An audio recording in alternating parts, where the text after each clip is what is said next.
Bonjour à tous et à toutes, c'est Elle. Alors là, je viens de voir que j'étais passé en dessous des 120 abonnés. Donc, vous savez ce qui se passe. Tant que je passe pas au-dessus, ou à 120 abonnés ou au-dessus, et au-dessus, ou au-dessus, pardon, euh, eh bien, j'arrête YouTube du moment que je n'ai pas 120 abonnés au plus. Là, c'est juste une comparaison entre trois jeux de la licence Assassin's Creed Unity, Assassin's Creed 3 Remastered. Alors, pourquoi je fais une comparaison entre ces trois jeux-là? Parce que déjà j'ai testé les trois et je me dis, ils sont dans mon top 3 en quelque sorte, les trois là pour l'instant. Parce que c'est le seul 3 que j'ai testé en entier. Pourquoi je mets entre guillemets en entier? Parce que le Unity, je les ai fait en entier. Par contre, le, le 3 Remastered, je l'ai même pas. Je suis qu'au début. Donc, j'ai déjà fait la première mission avec Desmond. Avec Desmond. Donc voilà, Desmond machin.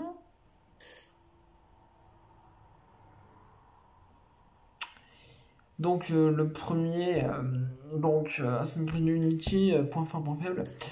Point fort, c'est très facile de gagner de l'argent. On galère pas à avancer. C'est l'un des meilleurs jeux si vous voulez commencer Assassin's Creed et que vous n'avez pas fait le 1, le 2, le 3, le 4 ou le 5. Enfin, le 5, c'est Unity. Donc commencez par Unity parce que c'est le plus simple pour moi. On peut entrer dans plein de bâtiments. Il y a plein de choses à faire. On gagne de l'argent. On galère pas. Les coffres d'initiés vous donnent les tenues. Voilà, il y a des choses à faire. Et on peut s'amuser un peu comme on veut. Même après avoir fini l'histoire principale, si vous n'avez pas fait des trucs du café-théâtre ou vous n'avez pas gagné une tenue ou machin, vous pouvez les faire à ce moment-là. Après avoir terminé l'histoire principale, chercher les coffres, tout ça. Euh,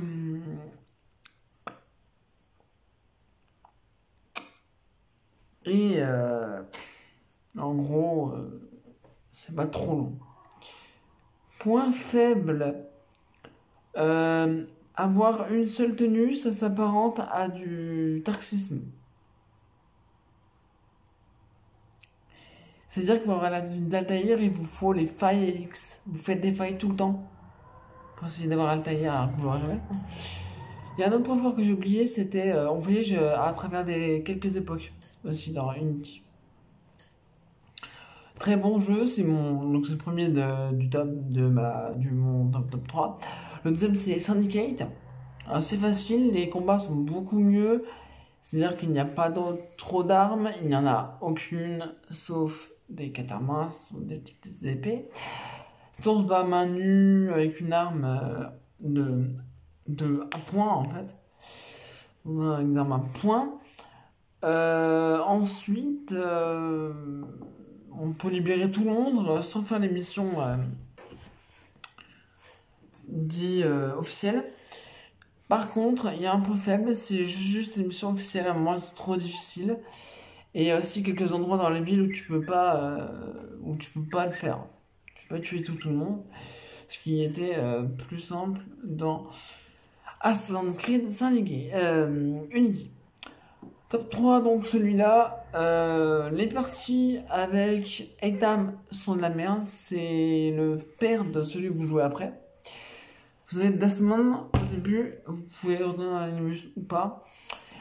Et en gros, vous jouez Etam, Desmond et Connor. Connor, vous jouez plus que Etam et que Desmond.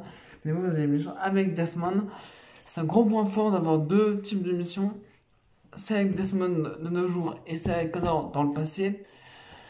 Mais sinon, C'est très dur, très dur de gagner de l'argent et très dur de vivre au combat quand on avait plus de deux personnes, voire trois personnes autour de vous. Voilà, c'était elle. Ciao.